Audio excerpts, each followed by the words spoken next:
name is Joel Lucas, Joel Lucas. I grew up with Sam Marlin. He was hit by a vehicle right out here and hit and killed on a hit and run. I grew up with Sam. He was just closer than most of my siblings are in my family. Sam and I moved down here to Texas in the early 80s together.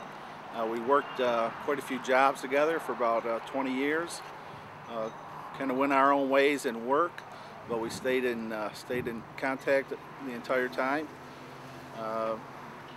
You know, as life goes through, he got married and I got married and had our families and everything, but we still stayed in contact. In just the last couple years here, we started riding motorcycles again. You know, that was the only thing we brought down here together was our motorcycles, and so we got back into riding again down here. And recently he established Pistola's here in Baytown, Pistola's motorcycle club. And a couple of weeks ago I checked out the club and everything with them, and decided to join myself. So we've been pretty active in the club and everything, and just that Friday night he was going to meet some other people over here to organize a run that we were going to have on Saturday, the next day, December the 6th. And that evening he talked to quite a few people. I had just talked to him about 30 minutes before this accident had happened. He just lives about a mile from this place right here. It traveled through this intersection probably a million times. Every time he headed out from his house, he traveled through this intersection.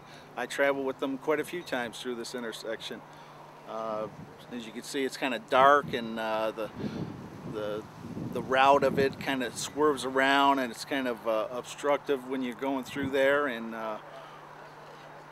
from what I could see of the accident, my vision of what had happened was that this vehicle, this white Chevy pickup, had that stop sign, and they kind of came forward on them. And normally what you have to do on a motorcycle when you don't have the time to get your motorcycle stopped is that you have to lay it down, and that's what I think Sam had to do. He laid it down, and I believe that the motorcycle just slid through the intersection, and Sam was probably out there in the intersection, maybe banged up and hurt a little bit, but instead of just having this minor accident with a motorcycle, it turned into this death of Sam because of the driver and the vehicle just taking off and running them over and dragging them down the road, and never even stopping to render aid or anything to them.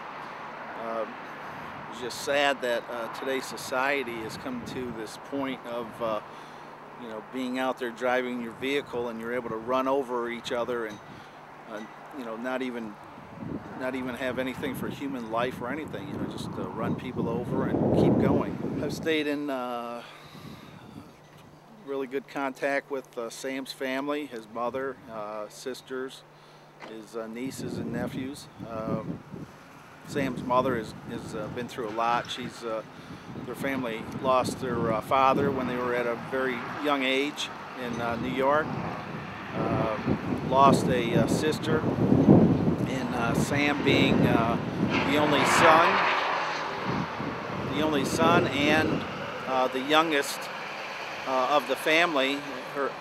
His mother is really gone through a lot. It's really been rough for her. She's up in her 80s. She's confined to the home, to her house, because she's on oxygen.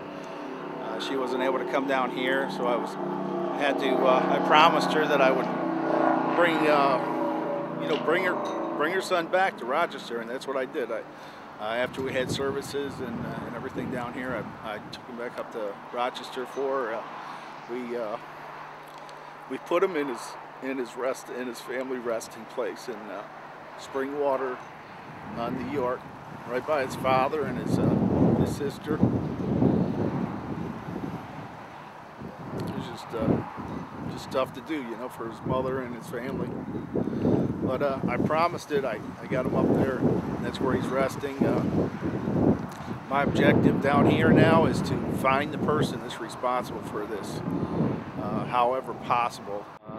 Any type of media coverage, anybody that's wanting to support us in any way, we're open for all ideas to catch this person that's responsible for it. I hope that every time that they leave their home, they have some sort of guilt on them that they've committed this crime and that they need to come forward.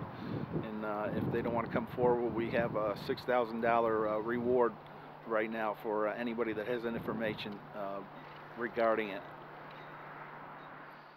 My name is Sandy, and I was a personal friend of Sam's, affiliated with the club. To tell you what an unselfish person he was, that day he had taken off of work at 12 o'clock to help my husband and I move. My husband is living in New Mexico, and we just bought a house in Deer Park, and we needed help in moving. So he took off of work that day at 12 and helped my husband and I with another gentleman move at 1 o'clock, and he had just left our house at 4:30. Went home to get his motorcycle. That's when the accident happened. And that's just what a selfish person he was. He would help anybody, anytime, any place. If your bike broke down, he would go and help you. If you just needed something like moving, he would take off of work to help us move. I mean, it's just such a shame that this happened to such a wonderful, wonderful man. Thank you. Okay, my name's Ronnie. How are we doing? And we really need some help finding out who did this. This was a really, really good person, had a heart of gold. Somebody's son, father, brother. And if anybody knows anything, really, call Crime Stoppers Baytown Police and let's get this person off the road, because it could happen to anybody. My name is Brandon Beering. I was a very good friend of Samuel Marlin's. I've known him probably since about '92. We were in the construction business together in the petrochemical field, and over the years Sam and I became really close friends. He was going through some hard times once, and he actually lived with me for about a year and a half, and we became really close. Nothing but great things to say about the guy. He was just a great man that would do anything for you. At the drop of a dime, you give him a call, he would come over. He would just do anything he could to really help. It's just such a tragedy that this had to happen to him. It's just heartbreaking to so many friends, and we really need to try to find out who did this. I mean, it would just put everybody at ease, so we could just kind of move on and just go from there. You know, it would just really help everybody out if we could figure out who did this. And if anybody out there has any information, to please give Baytown Crime Stoppers a call.